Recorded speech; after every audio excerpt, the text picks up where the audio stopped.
The night air in Chicago carried a warning that Olivia Jenkins couldn't decipher, but her daughter Penny somehow could. Their evening at Tavola d'Oro started as a rare splurge, the prestigious Italian restaurant far beyond what a single mom waitressing across town could afford. Olivia straightened her daughter's small cardigan as they waited by the hostess stand, counting the minutes until her friend Mia's shift ended, and they could enjoy the promised leftover tiramisu. Even at 7, Penny showed unusual poise, her eyes tracking movements throughout the grand dining room. Overhead chandeliers cast golden light across marble floors and burgundy booths, where Chicago's elite dined alongside tourists seeking authentic Italian cuisine. At the center table sat a man whose presence commanded attention, his tailored suit and watchful eyes marking him as someone accustomed to power. Penny tugged at her mother's sleeve suddenly, her small face scrunched in concentration as she listened to something beyond Olivia's comprehension. The child's extraordinary gift had appeared when she was 4, the ability to understand any language after hearing just a few sentences, a talent that fascinated and frightened Olivia. Behind the ornate bar, 2 men in business attire conversed quietly in what Olivia vaguely recognized as Russian, their attention fixed on the central table where the imposing man sat alone. Penny's grip tightened, her eyes widening with understanding that her mother couldn't share. "Mommy, those men are saying bad things," Penny whispered, her voice barely audible as she pressed against Olivia's side. "They put something in the food for that man. They said it would make his heart stop before dessert." Olivia felt ice slide down her spine as she glanced between the Russians and the target, a man whose dangerous aura was apparent even from across the room. With only $18 to last until payday, and a lifetime of avoiding trouble, she knew the sensible choice was to leave immediately. The waiter approached the central table, carrying a steaming plate of what appeared to be handmade ravioli with truffles, the restaurant's signature dish. Penny's small body tensed, her unusual gift becoming a terrible burden as she alone understood the danger unfolding. "We have to tell him," Penny insisted, breaking free of Olivia's grasp before she could be stopped. The child darted between tables with determined purpose, ignoring her mother's desperate whisper to return. Olivia lunged after her daughter, heart pounding as Penny reached the man's table just as the waiter set down the poisoned dish. The restaurant's ambient noise seemed to fade as the small girl touched the sleeve of Chicago's most dangerous Mafia boss. Michael Ferraro looked down at the tiny hand on his expensive suit with narrowed eyes, his bodyguards tensing nearby. Penny's voice came out clear and direct despite her size, the words tumbling out before Olivia could reach them. "Don't eat the pasta. The men at the bar put something in it to make you die," Penny announced, pointing toward the Russians who were now watching with poorly concealed alarm. "They were talking in Russian, but I understand what they said." Olivia reached her daughter at last, her face flushed with embarrassment and fear as she met Michael's calculating gaze. His expression remained unreadable, but his hand moved away from the silverware he'd been about to pick up. "I'm so sorry, sir. My daughter has an active imagination," Olivia stammered, fighting to keep her voice steady as she felt the weight of multiple stares from around the restaurant. The Russians were already standing, their hands moving subtly toward inner pockets. Michael Ferraro's eyes never left Olivia's face as he quietly instructed his bodyguard to taste the pasta, the command barely audible. The large man hesitated only briefly before taking a small bite, his loyalty greater than his self-preservation. 30 seconds of tense silence passed before the bodyguard's face contorted in pain, his hand clutching at his throat as he collapsed to one knee. Michael Ferraro's expression hardened into something terrible as he rose smoothly to his feet, his movements deceptively calm. "Both of you, come with me now," he commanded Olivia and Penny, his voice brooking no argument as chaos erupted throughout the restaurant. The Russians were already moving toward the exit, hands no longer concealed but gripping weapons. Olivia clutched Penny to her side, torn between the danger approaching from the bar and the known threat of Michael Ferraro, a man whose criminal empire ruled Chicago's West Side. Her daughter's gift had just made them witnesses to an assassination attempt against the most dangerous man in the city. "Back door," Michael directed, gripping Olivia's elbow firmly as he guided them through the kitchen, his other hand holding a phone to his ear with rapid-fire instructions. The kitchen staff flattened themselves against stainless steel counters, eyes averted from the Mafia boss in their midst. A sleek black SUV waited in the alley, its engine running as Michael ushered them inside before sliding in beside them. Olivia pulled Penny onto her lap, her arms wrapped protectively around her daughter, as the vehicle accelerated into Chicago's evening traffic. "How did she know?" Michael demanded once they were moving, His attention focused on Penny with an intensity that made Olivia's protective instincts flare. No one at that bar was speaking English. I would have noticed. Penny answered before Olivia could formulate a response, her voice small but certain in the tense confines of the vehicle. I can understand all languages after I hear them a little bit. It's been that way since I was 4. Michael's skeptical expression softened marginally as he studied the child, recognition dawning that he owed his life to her unusual ability. He directed his driver toward Chicago's Gold Coast with a curt instruction, his attention never leaving the unlikely pair who had disrupted an otherwise ordinary assassination. The men said the poison was special, made in Moscow to leave no trace. Penny continued, her recall disturbingly precise for a 7-year-old. They said someone named Nikolai paid them a lot of money to make sure you never left that restaurant. Olivia felt the blood drain from her face as her daughter casually revealed intelligence that could get them both killed. Michael's features remained composed, but his knuckles whitened where he gripped his phone, the only visible sign of his rage. "We don't want any part of this," Olivia stated firmly, finding her voice at last as the gravity of their situation became clear. "Just drop us off at the next corner, and we'll forget everything we saw tonight." Michael Ferraro's laugh held no humor as he tucked his phone away, his eyes meeting Olivia's with something approaching respect. "2 Russian hitmen just watched your daughter save my life. Forgetting isn't an option anymore." The SUV turned onto Lakeshore Drive, the glittering lights of downtown Chicago reflecting off the dark water beyond. Penny had fallen silent, her small body growing heavy with exhaustion against Olivia's chest as the adrenaline began to fade.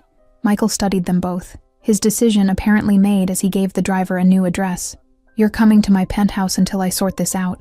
You'll be safer there than anywhere else in Chicago tonight." Olivia wanted to protest, but the reality of their situation silenced her objections. They were already involved in something far beyond her experience, with no clear path back to the simple life they'd been living just an hour earlier. The penthouse occupied the entire top floor of one of Chicago's most exclusive high-rises, its floor-to-ceiling windows offering a panoramic view of the illuminated city and lake beyond. Olivia stood awkwardly in the marble foyer, Penny half asleep against her shoulder as Michael conferred with his security team. "There's a guest room down the hall where your daughter can rest," Michael informed her. His tone softened slightly as he observed Penny's drooping eyelids. "We need to talk, and she's had enough excitement for one night." Olivia followed his direction warily, taking in the minimalist luxury of the apartment, all clean lines and expensive materials that spoke of wealth without ostentation. The guest room contained a king-sized bed, where Penny immediately curled into a ball, asleep almost before Olivia pulled the blanket over her. Back in the living room, Michael had shed his suit jacket and stood by the window, a tumbler of amber liquid in one hand as he surveyed his domain below. He turned as Olivia approached, offering her a drink that she declined with a shake of her head. "My security team confirmed that the men from the restaurant were contract killers working for the Bratva, Russian Mafia looking to expand their territory," Michael explained, watching her reaction carefully.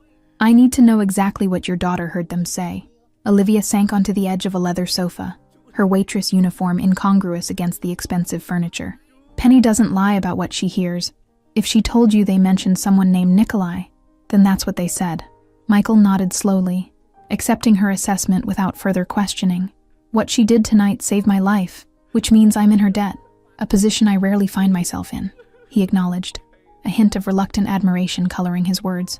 "We don't want your debt or your gratitude," Olivia responded firmly, fighting to maintain her composure in the face of his intimidating presence. "We want our normal life back, one that doesn't involve assassins or mafia bosses." A small smile touched Michael's lips as he regarded her defiance with something approaching appreciation. "Normal ended the moment your daughter identified Russian hitmen in a public restaurant," he stated bluntly, setting his glass down on a marble side table. Olivia felt the truth of his words settle like a weight on her shoulders, the reality of their situation impossible to deny. Their modest apartment suddenly seemed terribly vulnerable, their routines exposed to dangers she hadn't considered until tonight.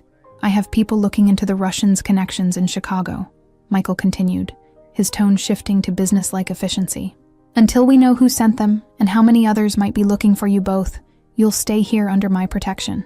The offer, or command, hung between them, Michael's expression making it clear he expected no argument. Olivia thought of their apartment with its flimsy locks and fire escape accessible windows, knowing she had no real alternative to ensure Penny's safety. 1 week, she negotiated, summoning determination she didn't entirely feel. "We'll stay for 1 week while you sort this out, And then we go back to our lives with new identities if necessary. Michael studied her with renewed interest, as though seeing beyond the waitress uniform to the steel beneath. 1 week, he agreed with a slight nod, extending his hand to seal their arrangement like a business deal rather than the life-altering pact it represented. Olivia hesitated briefly before accepting his handshake, his palm warm and surprisingly calloused against hers. A strange current passed between them at the contact, something neither acknowledged but both distinctly felt, the first tenuous thread of connection forming between two people from entirely different worlds. "I should check on Penny," Olivia murmured, withdrawing her hand and stepping back from the unexpected intensity of the moment. Michael nodded his assent, turning back to the window as she retreated down the hallway, both of them aware that something fundamental had shifted in the space of a single evening.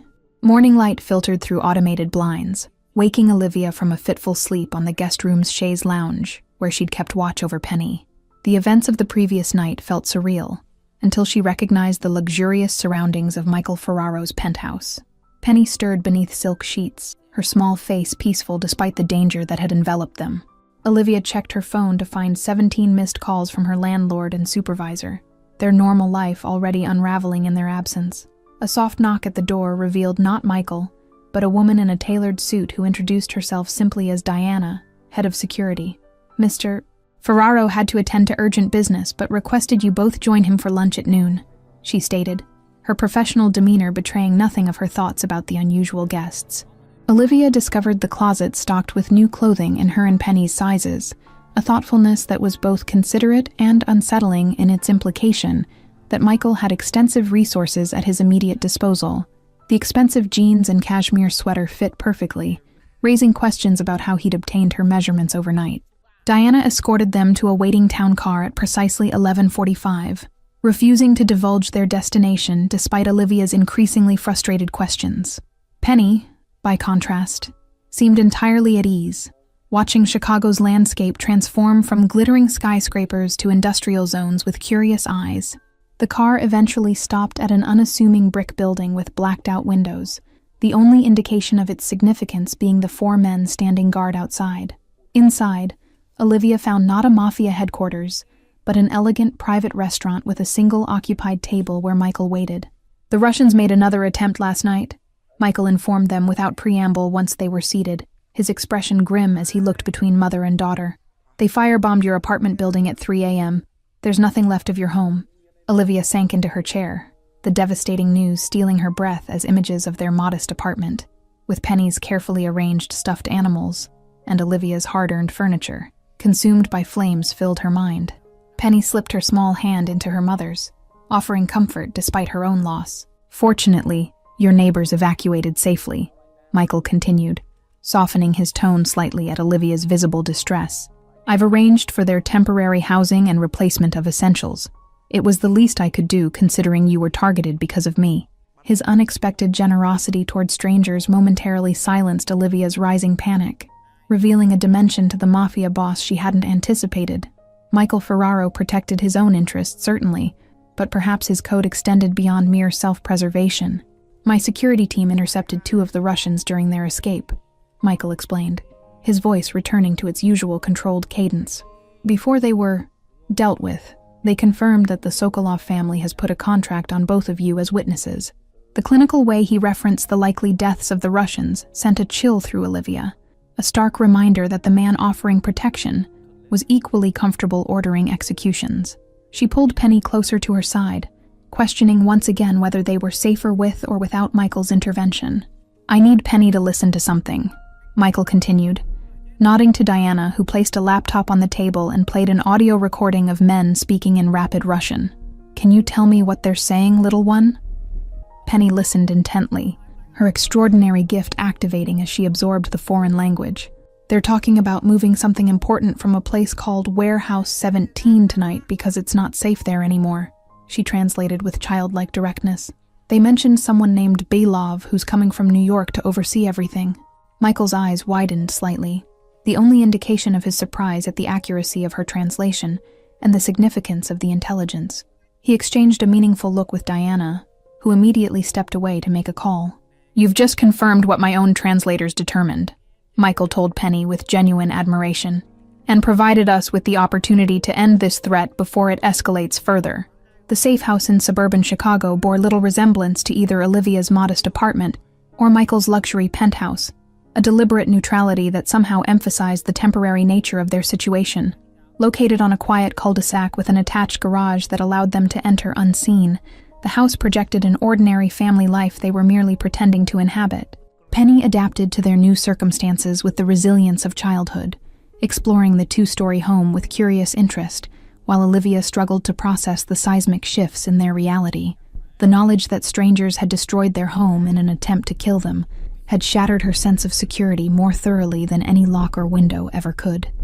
"The perimeter is secure and monitored 24/7, Michael explained, as he showed them the security features integrated throughout the house. The panic room behind the kitchen pantry has separate communication systems and enough supplies for 3 days if necessary."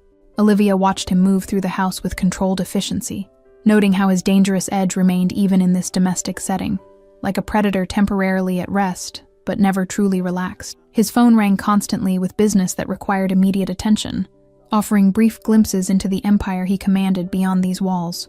"Why go to all this trouble for us?" Olivia finally asked that evening after Penny had fallen asleep in her new bedroom, surrounded by hastily purchased toys. "You could have simply disappeared us. That would have been easier than this elaborate protection." Michael considered her question with unexpected seriousness, his usual mask of control slipping to reveal something more complex beneath. "I've built my organization on specific principles, one being that debts are always paid," he replied, his voice lower than usual. "Your daughter saved my life. Ensuring your safety is non-negotiable." The simple dinner they shared in the safe house kitchen created an odd domesticity neither had anticipated. Pasta carbonara prepared by Michael himself, who revealed surprising culinary skills developed during childhood visits to his grandmother's home in Sicily. The contrast between this intimate scene and the violence that had brought them together created a dissonance Olivia couldn't reconcile. "You run a criminal empire but cook pasta from scratch," Olivia observed, the incongruity of it striking her as they cleared dishes together in an unexpectedly normal routine. "How do you reconcile those parts of yourself?" Michael's hand stilled momentarily at her direct question, unused to being challenged by anyone outside his organization. "The world isn't divided into good people and criminals, Olivia," he responded, using her name for the first time since they'd met. "We all contain multitudes and contradictions." The ringing of his secure phone interrupted what might have become a deeper conversation, Michael's expression immediately shifting back to business as he received information about the planned interception at Warehouse 17. His responses were clipped and precise, reminding Olivia sharply of the danger that remained very real beyond their temporary sanctuary. "I have to go," Michael announced after ending the call, already transforming from the man who cooked pasta into the Mafia boss with lives depending on his decisions. "Diana and the security team will remain outside. Do not open the door for anyone but me, regardless of identification they present." The sudden shift left Olivia oddly bereft, watching as he checked his weapon with practiced efficiency before securing it in his shoulder holster. The brief glimpse of a different Michael made his return to violence all the more jarring, like watching someone don a familiar costume. "This operation should eliminate the immediate threat to you both," Michael explained, his voice once again carrying the authority that brooked no argument. "Once the Sokolov faction is neutralized, we can discuss more permanent arrangements for your safety." Olivia stood in the doorway as he prepared to leave, struck by the realization that despite everything, she feared for his safety in the coming confrontation. The unexpected concern confused her. This man represented everything she had spent her life avoiding, yet in the space of 48 hours, he had become their protector. "Be careful," she said simply, the words surprising them both with their sincerity. Michael paused, something unreadable passing through his eyes, before he nodded once and disappeared into the Chicago night, leaving Olivia alone with her sleeping daughter and a house full of unfamiliar shadows. The quiet of the safe house pressed in on Olivia as hours passed without word from Michael or his team. She checked on Penny repeatedly, finding comfort in her daughter's peaceful sleep, untouched by the adult fears that kept Olivia moving restlessly from window to window. The security monitors in the small office showed the perimeter guards at their posts, their presence both reassuring and a stark reminder of the danger that had engulfed them. Olivia found herself studying their positions, mentally calculating escape routes should the protection fail, a survivalist instinct she hadn't known she possessed. At 2:17 a.m., The security system chimed softly to announce Michael's return, cameras showing his solitary figure approaching the front door. Olivia met him in the foyer, immediately noticing the bruise forming along his jawline and the careful way he held his left side, evidence of violence he'd clearly tried to conceal. "It's handled," he stated simply, fatigue evident in the slight slump of his normally perfect posture. "The Sokolov lieutenant and his team have been neutralized, and their Chicago operation dismantled before it could fully establish itself." Olivia led him to the kitchen without comment, finding first aid supplies in a drawer and gesturing for him to sit at the island counter. Michael complied with uncharacteristic docility, allowing her to clean the cut above his eyebrow while neither acknowledged the strange intimacy of the moment. "Your daughter's intelligence about Belov proved accurate," Michael continued as Olivia worked, focusing on business rather than the gentle pressure of her fingers against his skin. "We intercepted communications indicating he was planning to establish a permanent foothold in Chicago, starting with eliminating competing organizations, mine included." Olivia applied butterfly bandages to the cut with practiced efficiency, learned from years of treating Penny's childhood scrapes.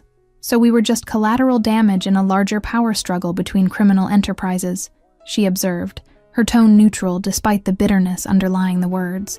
Michael caught her wrist gently as she finished, forcing her to meet his gaze directly. "You were never just anything, Olivia," he said quietly, something unguarded in his expression that made her breath catch. "Not to me. Not from the moment your daughter saved my life." The moment stretched between them, charged with possibilities neither was prepared to acknowledge, until Olivia carefully withdrew her hand and stepped back to create necessary distance. Michael allowed the retreat, awareness of boundaries restored between them as quickly as it had momentarily dissolved. "While we've eliminated the immediate threat, the situation has revealed a more complex problem," Michael continued, professional once more, as he accepted the ice pack Olivia offered for his bruised jaw. "The Sokolov family's interest in Chicago indicates a larger power struggle within the Russian organizations that won't end with tonight's operation." Olivia sank onto a stool across from him, the weight of his words settling heavily, as she realized their ordeal wasn't nearing conclusion, but merely entering a new phase. "What does that mean for us?"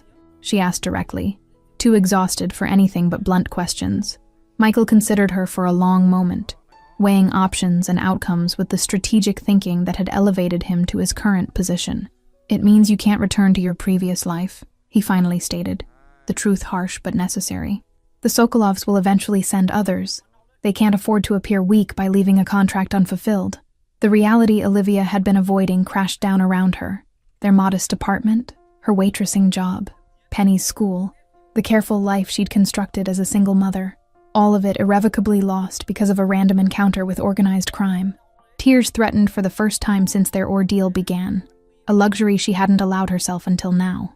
"I can offer you new identities, relocation to any city of your choosing, and financial security for life," Michael continued, his voice softening as he observed her struggle to maintain composure.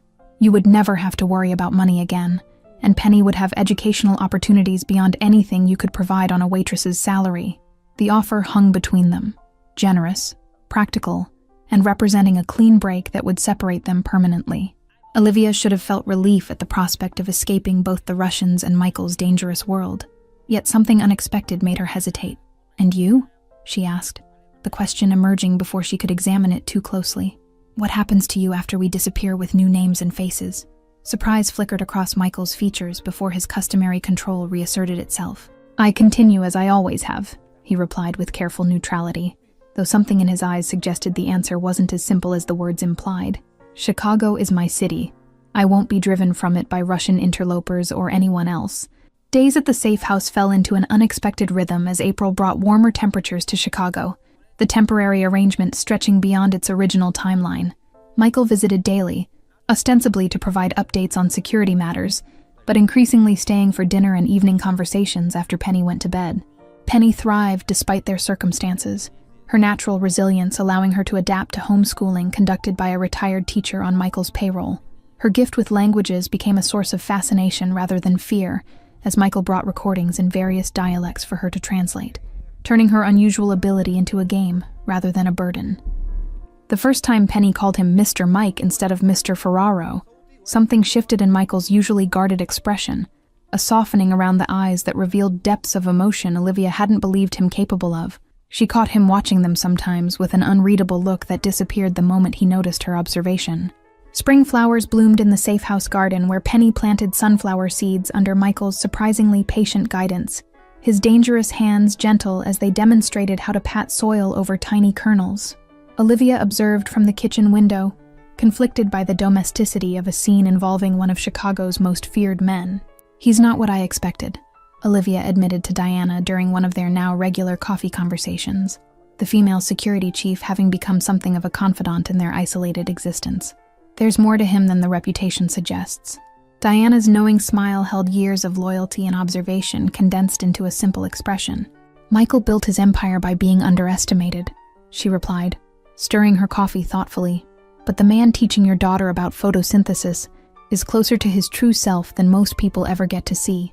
The boundaries between protection and something deeper blurred further when Michael arrived unexpectedly one evening, with a violin case that contained not weapons but an actual instrument.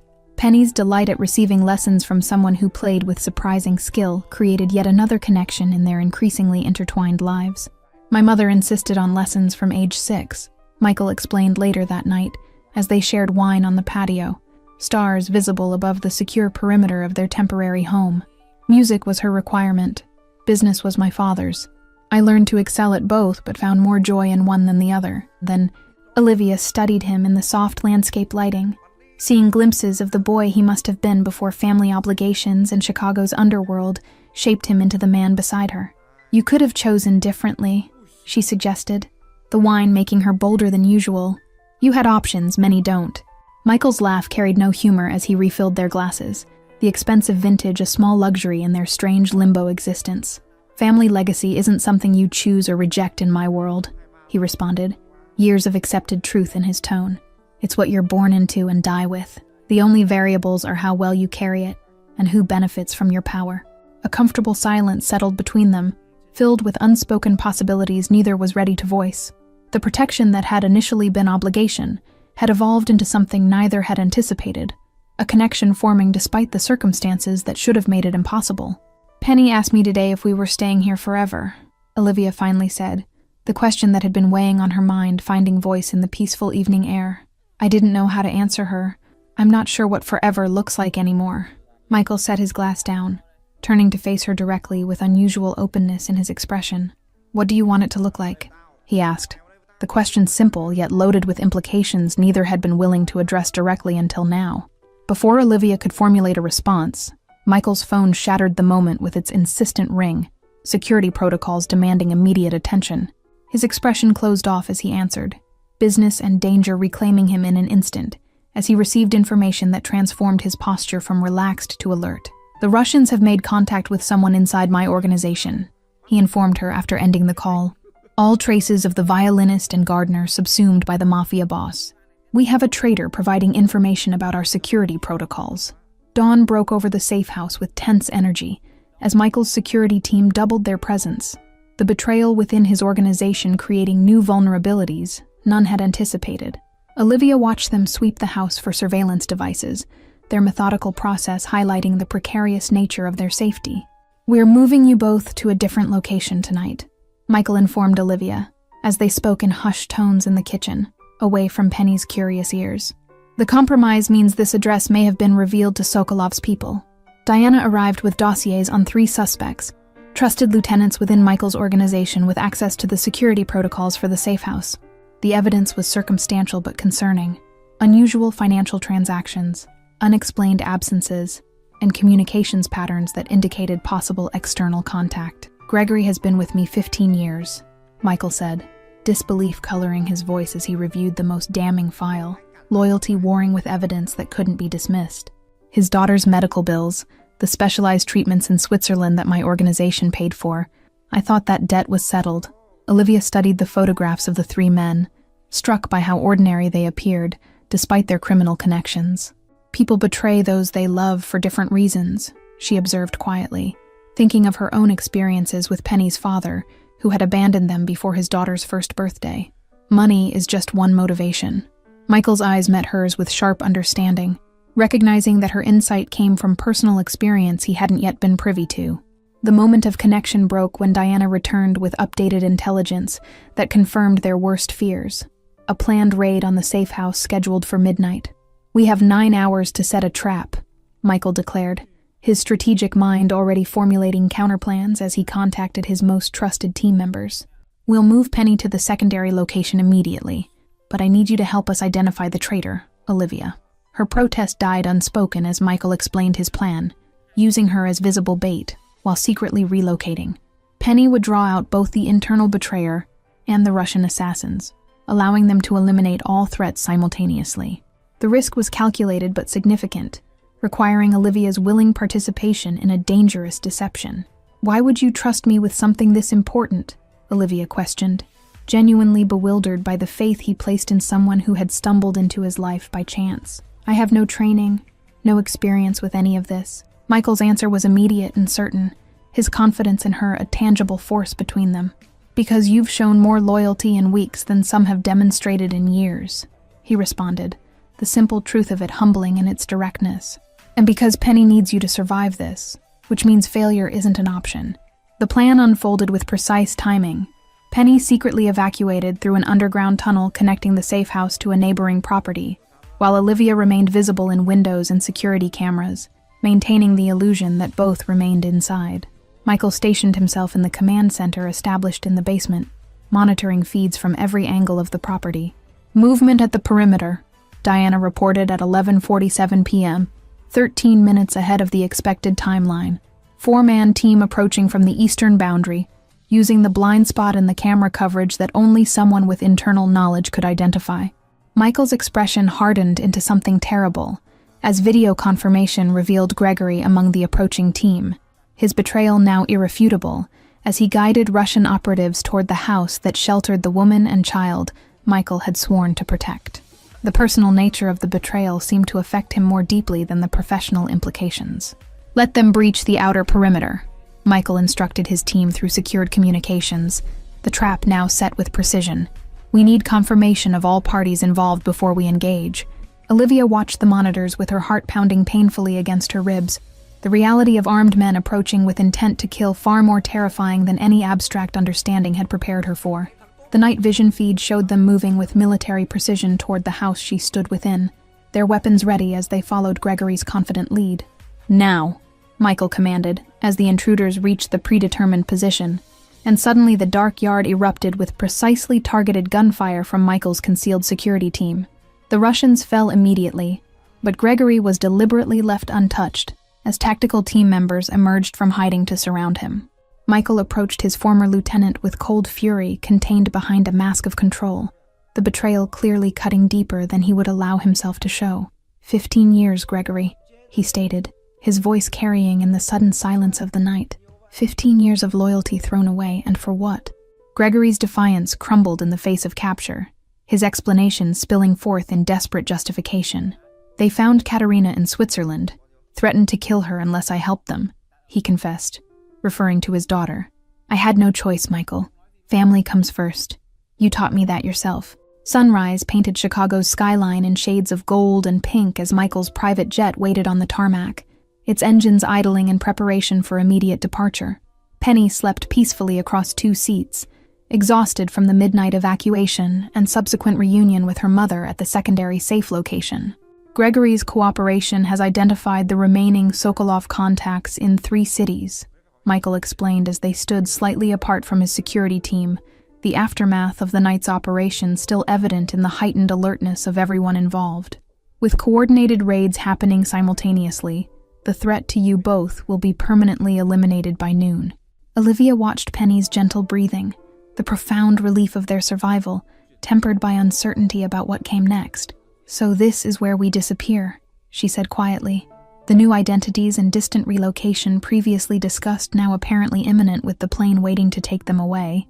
Michael's hesitation was barely perceptible, a fractional pause that most would miss, but that Olivia had learned to recognize during their weeks together.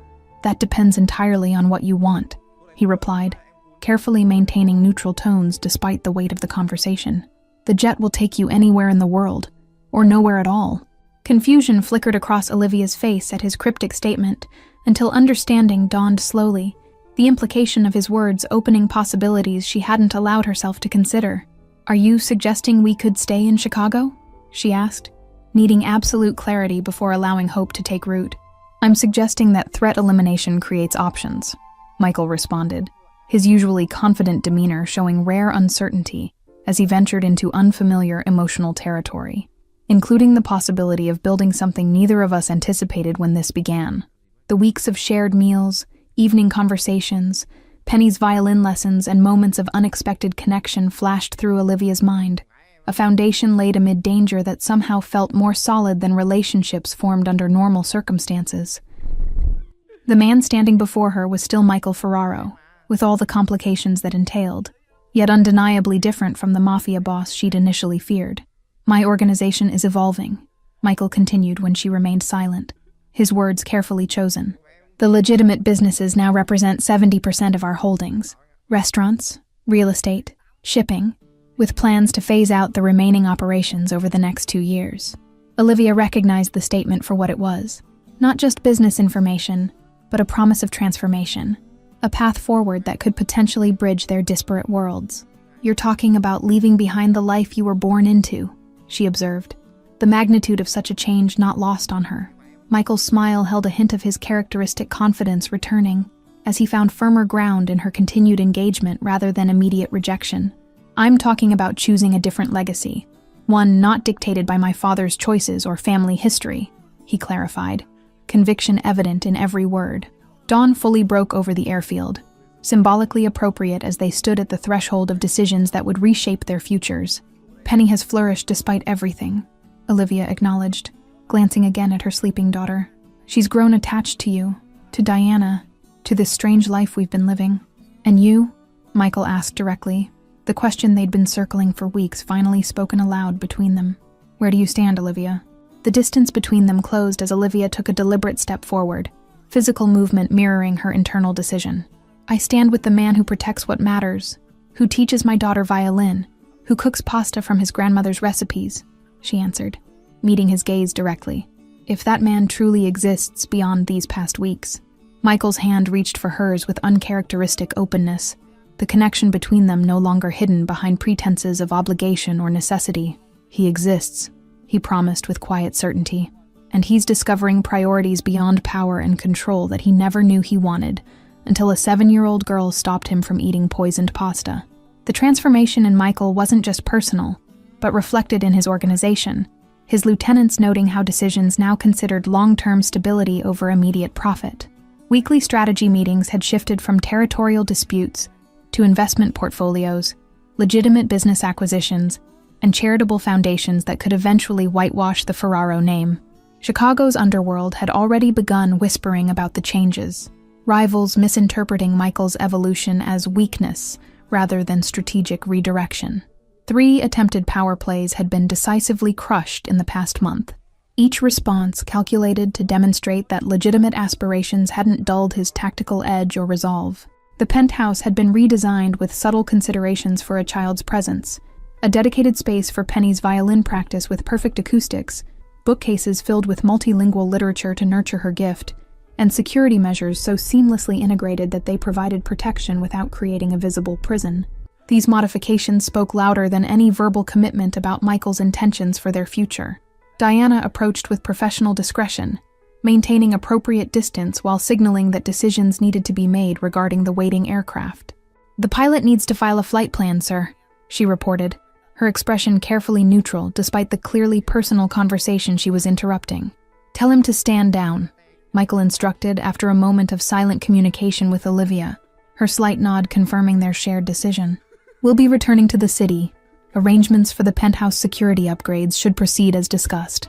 Penny stirred as the rising sun reached her face, blinking awake to find her mother and Michael standing together with clasped hands. Her sleepy smile suggested this development was neither surprising nor unwelcome to her observant eyes that had witnessed their connection forming long before either adult had acknowledged it. "Are we going home now?" she asked simply, childhood's directness cutting through adult complications to the heart of what mattered. The question hung in the air between them, loaded with meaning beyond its surface simplicity. Michael looked to Olivia, allowing her to answer a question that would define their path forward. The world they would build together would never be conventional, but it offered possibilities neither had dared imagine before fate intervened in an Italian restaurant on what should have been an ordinary Chicago evening.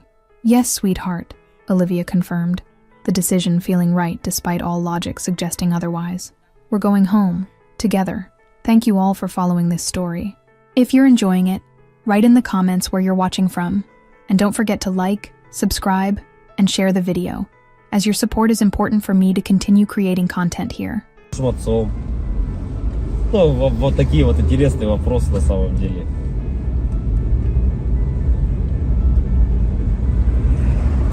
И, наверное, вот для бедных людей тоже, как бедных, я имею в виду финансово, которые, зависимые финансово сильно. Богатые — это независимые финансово. Да, им пофигу вообще, там, что сколько стоит, не считают ни копейки. И вот бедный человек, что может держать его в морально нормальном состоянии?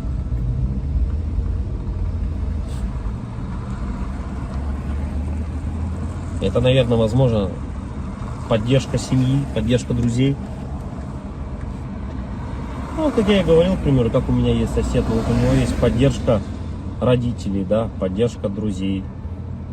Но он не вылазит из ситуации, в той, в которую залез. И получается, что у нас получается? Что это тоже не важно? Что даже имея поддержку своих родственников, друзей, ты не вылезешь из дизморали, из такого образа жизни? Получается, нет. Так что же тогда? Алло. Алло, Андрей. Ау. Ты еще не заезжал? Вот я еду, сейчас заеду скоро. Не едь туда, все, оплату пришли. Все, хорошо, давай. Вот, как я и говорю, можно... Так что же для человека самое главное получается? Чтобы держаться на плаву. Многих же не останавливают, дети не останавливают, да, которые имеются. Да, любовь к детям тоже их не останавливает. Да, как-то...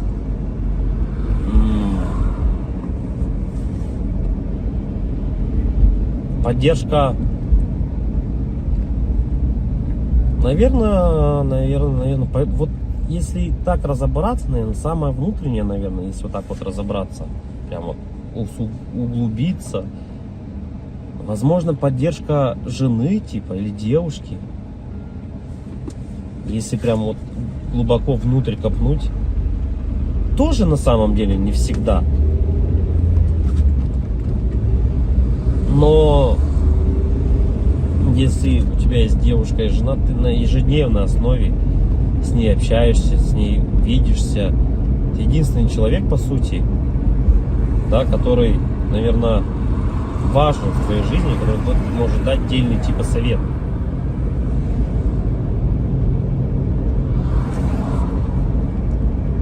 И почему же тогда люди, наверное, расходятся, разъезжаются, перестают быть вместе, раз это так важно?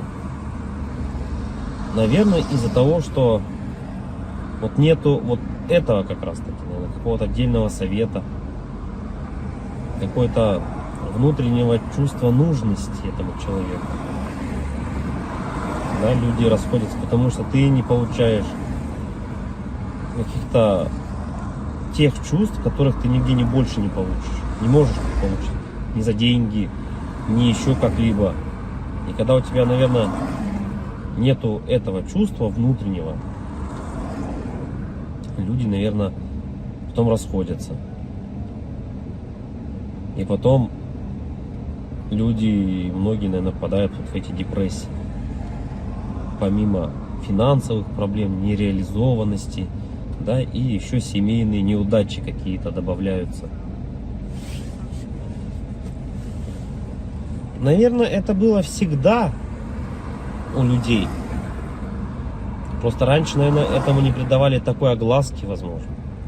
Да и раньше было чуть, наверное, возможно, проще. Я говорю, человеку надо было всего лишь выполнять свои функции какие-то. Да? Как бы человек мог сходить там, отработать, к примеру, на заводе, прийти, и он был спокоен был уже. Что все, типа, он сделал все, что от него требуется. В наше же время ты этого не можешь сделать. И получается, помимо того, что ну вот оно от этого-то и все исходит на самом деле. Семьи от этого-то и рушатся. Да, от того, что когда ты понимаешь о том, что твоя нереализация в жизни, понятно, что это твоя вина, да, какая-то в чем-то, что ты не смог себя найти. И помимо этого, если у тебя еще нет какой-то внутренней поддержки в твоей семье, то как бы это все и приводит к тому, что люди расходятся. И оба, наверное, остаются в какой-то такой дизморали оба. Да, в какой-то, наверное, все равно внутренней депрессии.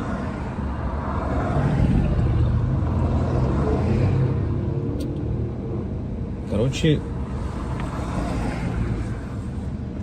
и как же избежать этого всего, наверное, главный вопрос. Тут, наверное, несколько вариантов. В наше время, наверное, это наверное, не опускать руки никогда, в первую очередь. Если бы взять со стороны мужчины, да, то в наше время, наверное, главное не то, типа, сколько он зарабатывает, а главное, чтобы, наверное, не опускать руки. Потому что работа примерно плюс-минус вся одинаковая. Плюс-минус везде она одинаково оплачивается. Да, но хотеть и стараться чего-то большего и не опускать руки, наверное, это одно из самых главных вещей. Да, стараться и хотеть чего-то большего. И тут вступает, наверное, вот это вот как раз таки еще и семейная поддержка, да, любовь, нежность, да, какая-то, поддержка словесная. И это, наверное, все сохраняет в тебе мотивацию к стремлению, к жизни, к желанию добиться чего-то большего. Можно не хотеть ничего на самом деле, да, устроиться в какую-то организацию, зарабатывать 100 тысяч рублей, но тебе этих денег явно не будет хватать. И в оконцове ты опять-таки поймаешь, наверное, эту дезмораль. Потому что все оно по кругу крутится. И потом люди на СВО уходят, умирают за 5-7 миллионов рублей. И я не думаю, что это кого-то осчастливит. Ну, во всяком случае, данного человека точно это не осчастливит.